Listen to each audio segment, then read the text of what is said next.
할렐루야. 함께하면 행복한 대산교회 주일 오후 예배 오신 여러분들을 진심으로 환영합니다. 아멘. 신약 성경의 모든 서신서들을 1차적으로 서신서의 배경을 이해하는 것이 매우 중요합니다. 따라서 누가 누구에게 또 언제 무엇을 어떻게 왜 기록되었는지 살펴보는 것은 너무나 중요합니다. 베드로 전후서의 저자를 살펴보면 베드로 전후서의 저자는 베드로입니다. 사실 우리는 이 베드로에 대해서 오해하는 것이 하나 있습니다. 무엇이냐 하면 베드로는 어부 출신에다가 성격이 다혈질적이어서 아는 것이 없고 좀 무식하다라고 생각이 들 때가 있습니다. 그러나 사실 베드로의 모습들을 실질적으로 살펴보면 여기에 있는 우리 모두보다도 더 뛰어난 능력을 가지고 있음을 알 수 있습니다. 사실 베드로는 히브리어, 아람어 그리고 헬라어까지 총 3개 국어를 할 줄 안다라고 기록되어 있습니다. 교회사의 전승에 따르면 네로에 의해서 순교당한 것으로 알려져 있는데요. 로마 황제가 견제할 만큼 뛰어난 능력을 지닌 사람이기에 황제가 죽여야 할 만큼 대단한 사람이었다고 할 수 있겠지요. 당시의 사람들은 예수님을 믿는다는 이유로 알 수 없는 핍박을 받고 고난을 받았습니다. 그 상황이 송아시아 지금의 터키 지역 사람들에게 전해지고 있는 것이죠. 예수님을 믿는다는 이유로 경제적으로 또한 사회적으로 불이익을 감당할 수밖에 없었습니다. 한 가지 예를 들면 이방인들의 음란하고 방탕한 삶과 달리 구별된 삶을 산다는 이유만으로 그 자체가 곧 미움과 비방을 초래하는 일이 되어버렸습니다. 지금 우리가 살아가는 시대와 별반 다른 것이 없을 것 같습니다. 저는 TV를 잘 보지 않습니다. 그리고 솔직하게 TV를 보는 게 재미가 없어요. 그런데 하도 더글로리 하니까 우리 학생부 선생님도 더글로리 하고 애들도 더글로리 하니까 제가 솔직히 더글로리에 대해서 흥미가 별로 없었습니다. 그런데 요순자 권사님이 갑자기 더글로리에 송혜교가 나온다 해가지고 송혜교 때문에 제가 더글로리를 봤습니다. 그래서 제가 전체적으로 본 건 아니고 몰아보기로 봤는데요. 잠깐 영상 한번 보도록 하겠습니다. 막을 수도 없앨 수도 없을 거야. 사랑의 아버지 하나님 진심으로 감사함을 드립니다. 부족한 저희들을 늘 사랑으로 덮어주시고 주님의 은혜에 다시 한번 감사드립니다. 이거 문동훈한테 어떻게 했지? 예, 저작권 때문에 길게는 틀지 못하는데요. 네. 내용들을 좀 잠깐 설명을 하면 학교 폭력의 피해자가 가해자를 찾아와 복수하는 내용이지 않습니까? 그런데 문제의 심각성은 가해자가 누구입니까? 목사님의 딸입니다. 저는 아무리 생각해봐도 목사님의 딸이라는 설정은 정상적인 사고에서 기록된 내용 같지는 않습니다. 굳이 세상에 많은 직업들이 있는데도 불구하고 하필이면 목사의 자녀라는 설정을 하고 있습니다. 이것은 저 개인적인 생각인데요. 적어도 이 드라마의 작가는 교회의 현실을 비판하고 있는 것이 아닌가라는 생각이 듭니다. 무슨 말이냐고요? 너희들이 세상과 구별된다라고 이야기하고 있지만 현실적으로 너랑 나랑 아니 너희랑 우리 사회랑 다른 것이 무엇이냐, 다를 바가 무엇이 있는지에 대해서 비판하고 있는 내용 아닐까요? 이것을 제가 저 개인적인 생각이고 왜곡된 이야기라고 할 수 있겠습니까? 더글로리 이 제목과 드라마의 내용과 도대체 무슨 연관이 있는 걸까요? 더글로리 솔직히 단순하게 직역하면 영광이라는 의미를 갖고 있지만 이 드라마의 작가는 학교 폭력의 피해자들이 진정으로 원하는 것은 현실적으로 보상하는 것이 아니라 가해자들이 진심 어린 사과를 원하는 것입니다. 그러고 나서 자신들의 잃어버린 영광을 되찾는 것이라고 밝히고 있습니다. 저는 이 드라마를 몰아보기로 보면서 직접 보지는 못했는데 지나가는 짤을 살펴보니까 회개라는 단어를 사용하고 있더라고요. 90년대 드라마를 한번 보세요. 교회 오빠, 교회 누나들은 세상과는 다르고 구별된 존재이고 무언가 차원이 다른 사람들이었습니다. 드라마에서 교회의 장면을 틀어줄 때는 성가곡이 펼쳐지면서 고요한 밤 이렇게 무언가 모르게 거룩하게 묘사하고 있었습니다. 그런데 이 드라마를 보니 던지는 메시지가 저에게는 그렇습니다. 교회가 우리 세상과 다를 바가 도대체 뭐냐라는 것입니다. 지금 오늘 베드로 후서의 배경처럼 자신들과 마찬가지로 음란하고 방탕하게 살지 않는 그들을 음해하고 비방하고 있는 것입니다. 여러분 오해하지 마세요. 우리가 음란하고 방탕하다라는 것이 아닙니다. 우리를 여전히 세상 속에서 구별되어 살고자 애쓰고 노력하고 있지만 세상이 우리를 음해하고 비방하고 있다라는 것입니다. 교회를 이전처럼 거룩하고 순결하게 보는 것이 아니라 자신들과 동급으로 끌어내려서 취급하고 있다라는 것입니다. 왜냐고요? 세계관이 바뀌었거든요. 세상을 바라보는 관점이 어떠한 기준을 쫓아 살아가는 삶이 아니라 자기 중심적으로 선택하고 결정하려 한다라는 것입니다. 우리가 더글로리라는 드라마를 살펴보고 있는데 이 드라마의 작가는 스스로 밝히는 드라마의 제목이 제가 너무 심각하게 고민하고 있는지는 모르겠는데요. 학교 폭력의 가해자 때문에 잃어버린 자신의 영광을 되찾는 것이라고 이야기합니다. 무엇을 통해서요? 복수를 통해서요. 저는 이 모습을 보면서 신약 성경 당시에 예수님의 부활을 믿지 못하고 예수님이 이 땅에 오신 메시아이심을 믿지 못하는 사람들의 모습으로 비추어졌습니다.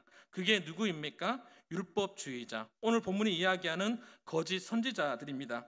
우리의 창조의 목적은 하나님의 영광을 위해 살아야 하고 그것을 위해 우리는 율법을 지키며 살아가고 세상과 구별되며 살아가야 하는데 베드로 전후서에서 이때 당시의 사람들은 더글로리의 주인공처럼 하나님의 영광을 위해서가 아니라 자신의 영광을 위해서 메시아가 등장해 로마라는 학교폭력 가해자처럼 로마라는 폭군을 때려잡고 그들에게 복수함으로 그들을 진정으로 자신 앞에 굴종하기를 바랬습니다.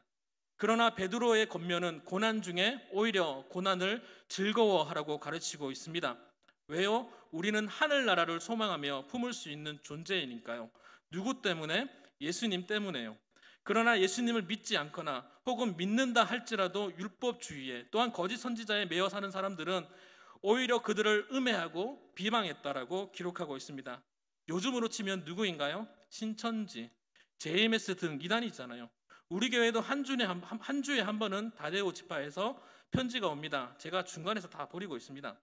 베드로 전서가 로마 정부의 정치적인 박해로 인해 고난에 처한 성도들의 상황을 초점을 두고 고난과 극복, 거룩한 삶을 살도록 하기 위해서 격려의 선신서라면 후서는 교회 내에 침투한 교직 교사들의 문제점에 초점을 두고 그들로 인해 도덕적, 교리적 부패를 경계하기 위한 경계의 서신서라고 할 수 있습니다. 1장 마지막 절을 한번 제가 읽어드릴게요. 20절과 21절 말씀입니다.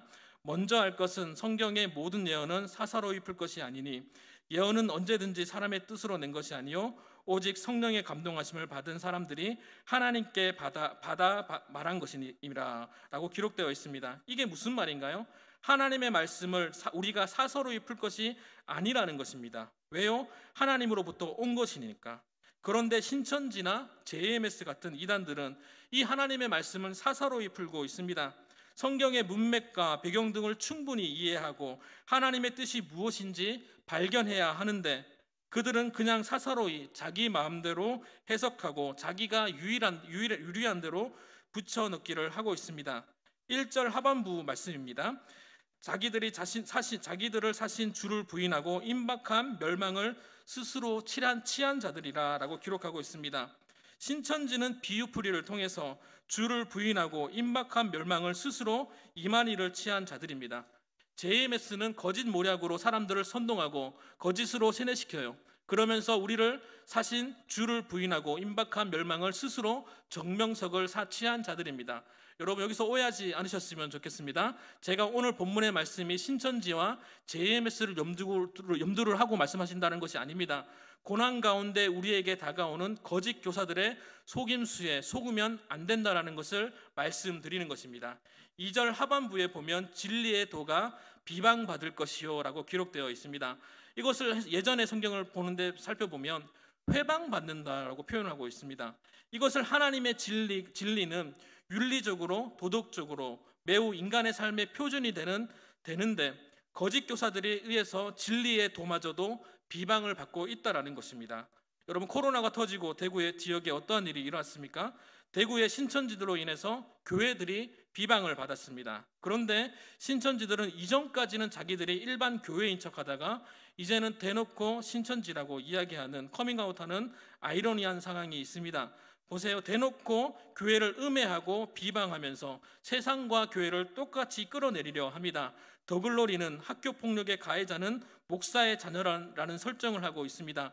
그리고 피해자의 시선은 철저하게 자신의 영광을 위해서 복수로서 세상을 변혁해 가려 합니다.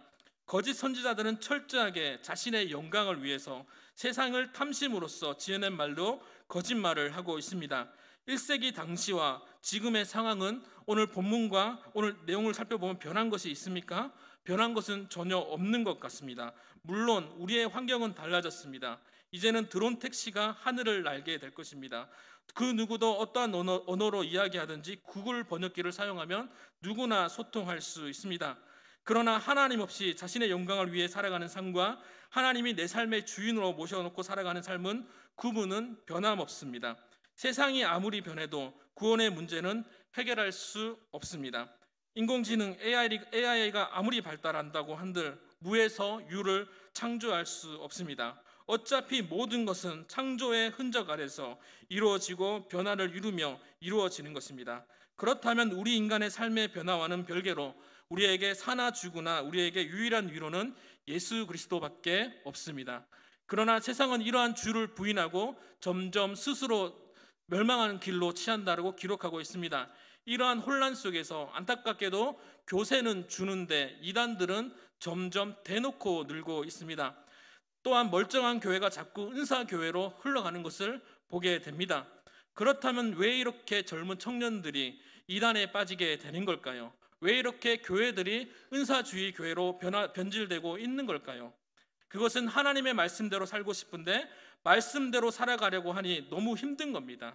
교회는 하나님의 말씀 그리고 하나님의 은혜로 구원을 받는다고만 하니까 삶으로 경험되는 확신이 없는 것입니다. 왜요? 하나님의 말씀을 사사로이 바라보기 때문입니다.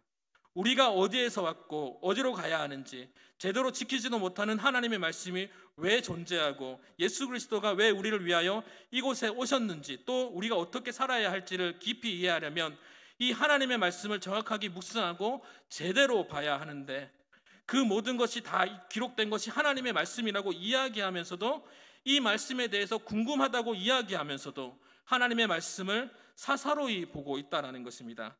이단들은 이것을 탐심으로 지어낸 꿀발린 말들로 젊은 청년들을 현혹하고 있는 것입니다. 진짜 말씀에 관심 없는 아이들이 신천지 같은 데 가겠습니까? 턱도 없겠죠. 그런데 왜 가겠습니다? 안 갑니다. 정말 어설프게 사사로이 자기의 마음대로 성경을 읽고 탐심으로 지어낸 말들로 미혹되는 것입니다. 여러분, 제가 제 어머니 이야기를 잠깐 할 건데요. 제가 제 어머니를 끌어내리려고 하는 것은 아닙니다.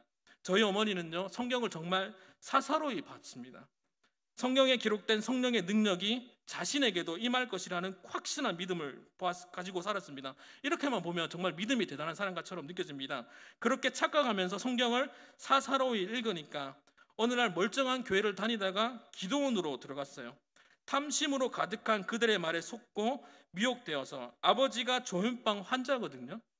자기가 주인공이 안 되면 막 화를 내세요. 막 물건을 다 부수고 저한테 막 칼을 들고 막 이렇게 막 휘두르세요. 그러면서 성질을 내면서 성질을 막 내시면서 그런 모습을 바라봅니다. 어머니가 얼마나 힘들었으면 그런 곳에 갔겠어요. 지금은 이해되는데 그때 당시에는 이해가 되지 않았어요. 아버지가 왜 그럴까라는 생각들을 해보니까 한글을 잘 모르세요. 그러면서 아버지가 회사에서 아무리 노력하고 발버둥을 쳐도 승진이 안 되는 거죠. 후배들에게 작업 지시를 받는 상황이 오니까 아버지 입장에서는 미치는 거예요. 자기보다 10살이나 어린 사람들이 와가지고 김금배 씨 이거 하세요, 저거 하세요, 이런 상황들을 경험하니까 아버지 입장에서는 정말 미치고 환장할 노릇일 것 같다라는 생각이 듭니다. 아버지가 현대중공업에서 일하셨거든요. 저도 현대미포조선에서 일을 하다 보니까 아버지의 마음이 조금 이해되기 시작하더라고요. 그런데 이 기도원 원장이라는 작자가 하는 소리가 뭐라는 줄 아세요? 마귀에 짓눌려서 그렇다라는 거면서 그러면서 정죄를 하면서 네가 하나님 말씀대로 살지 못했기 때문에 아버지가 마귀에 짓눌렸다라고 이야기하면서 그 하나님의 말씀대로 계속 어머니를 가스라이팅을 합니다. 어머니는 그 탐심에 가득한 그 소리에 미혹돼서 그 인간의 가스라이팅을 당하면서 평생을 그 사람의 밥이나 해주며 설거지나 해주며 살았습니다. 사실 저희 어머니는 제가 중고등학교 때 밥을 해준 적이 없어요. 근데 그 목사한테는 밥을 해주고 그 목사한테 설거지를 다 해주는 거예요. 제가 어느 날 갑자기 느닷없이 기도원에 찾아간 적이 있어요. 그런데 어머니가 혼나고 있더라고요. 왜 혼나는가 궁금하게 들어보니까 어머니가 꼭 콩나물국을 했는데 된장찌개를 먹고 싶다고 콩나물국을 뒤집어 엎어버린 거예요, 목사가. 제가 그때 당시 20살이었는데 제가 사실은 이런 얘기하면 좀 그런데요. 목사한테 그때 내가 쌍욕을 했습니다. 개새끼야 이러면서. 왜 그렇게 욕을 했냐면, 그러면 네가 말하기 전에 된장찌개를 먹고 싶다고 먼저 얘기를 했으면 될 거 아니냐. 근데 왜 어머니한테 자꾸 묻게 만드냐. 왜 우리 어머니가 당신한테 자꾸 기어 숙이게 만드냐. 왜 자꾸 소통하라고 이야기하면서 왜 자꾸 가스라이팅을 하냐. 그러면서 제가 막 대들면서 그렇게 얘기했는데 그 목사가 저한테 했던 말이 뭐냐면, 니는 곧 죽는다라는 거예요. 저는 여전히 20년이 지났는데 살아 있습니다. 제가 이렇게 좀 약간 비아냥거리면서 농락하면서 이야기하지만 정말 이러한 것들을 우리의 신앙 하나님은 그렇게 바라보면 안 될 것 같습니다. 마귀에 짓눌려 자신의 인생에 성령의 역사가 일어나면 마귀에게 복수하면서 철저하게 짓눌렸던 자신의 영광이 회복될 것이라는 그 어설픈 탐심에 속아서 어머니는 그곳에 있었던 거예요. 성경에 어디에 이 하나님께서 마귀에게 복수한다고 하셨습니까? 성경 어디에 하나님께서 마귀에게 빼앗긴 자신의 백성을 위해 마귀를 억압한다고 하나님께서 이야기하셨습니까? 하나님이 나를 억눌려섰던 마귀에게 복수하는 그러한 존재라면 우리가 하나님을 신으로 믿을 이유가 있겠습니까? 여러분 한번 잘 생각해 보세요. 제가 혼자 교육자실에서 빵빠레 이 월드콘 혼자 이렇게 후루룩 먹고 있는데 갑자기 목사님 문을 확 열고 들어오더니 니 혼자 먹고 있냐면서 막 화를 내시면서 갑자기 잠깐만 기다려라 이러면서 베스킨 라빈스 31에 가서 패밀리 사이즈를 가져와가지고 이거 봐라 나는 3가지 맛이다 이러고 있는다면 얼마나 유치하겠습니까? 담임 목사님이 돼가지고 부교육자 앞에 가지고 나는 3가지 맛을 먹는다? 이거 봐라 야구르지? 그러면서 나는 복수했다 이렇게 하고 있으면 얼마나 기가 막힌 노릇입니까? 얼마나 유치합니까? 우리 하나님은 그러한 존재로 취급해버리고 있지는 않습니까? 제가 그 목사라는 작자를 비난하거나 욕을 하고 싶지는 않아요. 그러나 하나님의 말씀을 사사로이 어설프게 읽고 있는 우리의 모습이 있지는 않는지 살펴보아야 되는 거예요. 제가 지금 어머니의 이야기를 하는 이유는요, 누군가를 비난하려고 하는 것이 아니라 하나님의 말씀을 사사로이 읽으면 되도 않는 거짓 선지자들의 말에 우린 속게 된다는 것입니다. 타락한 인간의 본성으로 하나님의 말씀을 어찌 이해할 수 있겠습니까? 우리 그런 의미에서 1장 21절 말씀인데 오늘 본문은 아니지만 1장 말씀을 한번 21절 말씀을 같이 한번 읽어보도록 하겠습니다. 시작.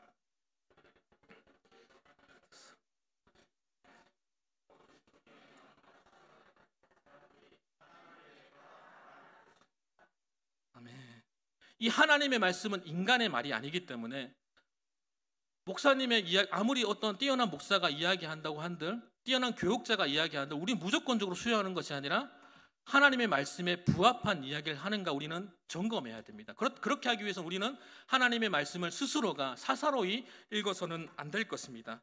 하나님의 말씀을 사사로이 탐심으로 읽으니까 나의 영광을 찾으려 하는 겁니다. 나의 문제는 학교폭력을 받은 송혜교처럼 가해자를 붙잡고 성령이 마치 나의 문제, 이 근원적인 마귀의 권세를 몰아내고 복수하는 그러한 존재로 보고 있지는 않으십니까? 하나님을 그러한 존재로 취급하면서 자신의 영광을 찾으려는 더글로리의 주인공 같은 심정으로 서 있지 않느냐는 것입니다. 왜 하나님을 자신과 동일시하거나 저 마귀 새끼와 동일시하는 마귀와 대적하는 존재로 하나님을 취급해 버리냐는 것입니다. 여러분 왜 정치인들이 대통령을 저거합니까? 자기를 대중 앞에서 대통령과 동일시시켜서 대통령과 같은 급으로 자기를 끌어올리려는 수작이잖아요. 그런데 왜 우리는 하나님을 나와 또는 마귀의 수준으로 끄잡아 내리려 합니까? 오늘 본문의 저자 베드로는 예수님을 잡으러 온 말고의 길을 잘라버렸잖아요. 그때 예수님께서 뭐라고 하셨나? 속 시원하다고 하셨습니까? 잘했다 충성된 종아 하셨습니까? 아니잖아요. 이에 예수께서 이르시되 내가 칼을 도로 칼집에 꽂으라. 칼을 가지고 있는 자는 칼로 망하느니라. 세상의 거짓 선지자들의 논리는 다 하나 같습니다. 칼을 들고 복수하는 것입니다. 그러나 하나님의 방법은 달라요. 믿음으로 구원을 받는다고 했잖아요. 이 믿음은 하나님의 선물이죠. 우리는 그 하나님의 범죄하여 용서받을 수 없는 존재인데 하나님께서 죄를 묻지 않겠다고 하지 않으셨습니까? 예수님께서 마귀를 쫓아내시고 세상의 만물 위에 거느리시다가 결정적으로 십자가 위에서는 아무것도 하지 않으세요. 왜요? 우리의 죄가를 그가 감당하시기 위해서입니다. 우리에게 어떠한 정죄도 하지 않으시고 그 죽음을 감당하셨습니다. 마귀를 쫓아내고 마귀를 탄압할 수도 있었습니다. 그러나 마귀를 세상 가운데 몰아낸다 한들 우리의 죄가를 감당할 수 있는 것은 누군가 죽어야만 하기 때문에 하나님은 마귀를 대적하기보다는 우리를 위하여 십자가의 죽으심을 선택하셨습니다. 구원은 불가항력적이라고 할 수 있지요. 우리가 거부할 수 없습니다. 그렇다면 반대로 하나님 외에 그 누구도 우리를 정죄할 수 없습니다. 구원이 하나님께로 난다면 정죄도 하나님만이 할 수 있습니다. 오늘 본문 4절부터 계속 읽다가 보면 하나님이 용서하시고 주께서 용서하신다고 말씀하세요. 나중에 한번 곰곰이 한번 읽어보세요. 하나님의 관심은 복수에 있는 것이 아니라 의로운 자를 구원하시는 데 관심이 있습니다. 왜요? 솔리데오 글로리아, 오직 하나님께 영광이 되기 위하여 찬양받기 위하여 우리를 창조하시고 또한 죄로 인해 찬양할 수 없는 우리를 다시 찬양할 수 있게 하시기 위하여 우리를 용서하시기 위함입니다. 거짓 선지자의 말에 미혹되지 않으셨으면 좋겠습니다. 그러나 반대로 또한 목사님 말에 우리는 충성심을 가지고 목사님 말을 들어야 합니다. 하나님의 말씀을 가감없이 전하는 자입니다. 그렇다면 우리가 그 말씀에 강론하는 목사님을 존중해야 합니다. 그러나 목사가 말씀을 가지고 우리를 정죄하거나 가스라이팅을 한다고 한다면 그 사람은 사꾼이고 변태입니다. 베드로후서는 이 모든 것의 원인을 뭐라고 하고 있을까요? 1장 20절과 21절 말씀인데요. 오늘 본문 앞절 말씀인데 한번 20절과 21절 말씀을 같이 한번 읽어보겠습니다. 시작. 먼저 알 것은 성경의 모든 예언은 사사로이 풀 것이 아니니 예언은 언제든지 사람의 뜻으로 낸 것이 아니요 오직 성령의 감동을 받은 사람들이 하나님께 받아 말한 것입니다. 우리는 이 말씀을 사사로이 풀어서는 안 될 것입니다. 여러분, 제가 우리 장로님들 이야기를 잠깐 할 건데요. 우리 장로님들이 이렇게 오예배 항상 쓰면 제일 앞에 서 있으세요.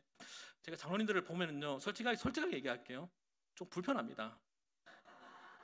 왠지 아세요? 장로님들이 성경을 막 제가 보기에는 저의 보는 관점에서는 그랬습니다. 성경을 굉장히 많이 읽으실 분처럼 보여요. 그분의 삶은 어떨지는 잘 모르겠지만 저의 관점에서는 엄청나게 성경을 읽으실 것 같아요. 1년에 2독씩 3독씩 하실 것 같아요. 제 느낌엔 그래요. 그래서 제가 말씀을 준비할 때 보면요, 진짜 사서로이 성경을 볼 수가 없어요. 제가 이 스피치가 안 돼서 그렇지 나름대로 성경 본문은 계속 나름대로 열심히 준비는 하고 있습니다. 항상 성경 준비를 하면서 하나님 내가 어떤 말씀을 전해야 할까요? 얘기하면서 이 말씀을 한대성 장로님이 뭐라고 생각하실까? 이 말씀을 하면 박기원 장로님이 뭐라고 생각하실까? 이런 고민들을 하고 있어요. 제가 우리 장로님들이 막 부담스럽다고 이런 얘기를 하려고 하는 것이 아니라 우리 성도가 하나님의 말씀을 사사로이 읽지 않는다면 교육자는요, 하나님의 말씀을 사사로이 볼 수 없게 될 것입니다. 우리가 개인적으로 또한 공동체적으로 이 성경을 계속해서 읽어야 된다면 어떻게 될까요?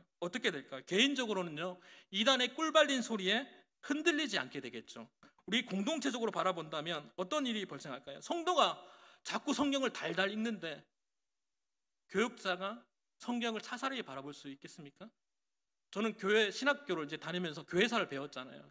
우리 한국 교회사를 배우다 보면 교회가 망하는 이유는요, 말도 안 되는 장로, 말이 안 통하는 장로 때문에 망하는 것이 아니라 말씀을 온전하게 전하지 못하는 목사 때문에 교회가 자꾸 문을 닫는다고 결론이 계속 나오고 있어요. 우리가 하나님의 말씀을 계속해서 사사로이 보지 않고 계속해서 달달 읽어야 하는 이유는요, 우리가 말씀을 읽으면 목사님이나 저 같은 경우에 하나님의 말씀을 사사로이 볼 수 없게 됩니다. 세상의 많은 교회들이 이단으로 빠지게 되고 은사주의 교회로 빠지는 교회들이 많이 보게 됩니다. 그 사람들이 왜 은사로 갈까요? 하나님의 말씀을 더 이상 자기들이 이야기할 게 없다고 생각이 되거든요. 내가 이때까지 이 말씀 마태고 창세기부터 계시록까지 다 전했는데 더 이상 내가 할 말이 없다고 생각이 드니까 자꾸 은사주의로 가게 되는 거예요. 자꾸 성도들 가스라이팅을 하게 되는 거예요. 그러니까 우리가 하나님의 말씀을 계속 달달 읽으면 읽을수록 목회자들은 하나님의 말씀을 사사로이 보지 않고 혹시라도 내보다 더 많이 아는 거 아닐까라는 그 마음의 압박감 때문에 하나님의 말씀을 사사로이 보지 않게 된다는 것을 우리가 기억했으면 좋겠습니다. 이단들은 성도가 성경을 사사로이 보는 것을 그것을 콕 집어서 우리를 공격합니다. 우리는 세상과 맞서야 하지 이단과 신천지와 또 JMS 같은 그런 잡것들이랑 싸울 사람들이 아니지 않습니까? 우리가 세상과 싸워야 한다면 거짓 선지자들에게 미혹되지 않으려고 하면 이 하나님의 말씀을 사사로이 보지 않는 저와 여러분이 되었으면 좋겠습니다. 우리가 한 주간을 살아갈 때 다짐했으면 좋겠다는 생각이 들어요. 하나님의 말씀 하루에 한 장이라도 한 절이라도 한번 곰곰하게 읽으면서 하나님께서 나를 통해서 하시는 말씀이 무엇인가를 곰곰하게 생각할 수 있는 저와 여러분이 될 수 있기를 주님의 이름으로 축복합니다.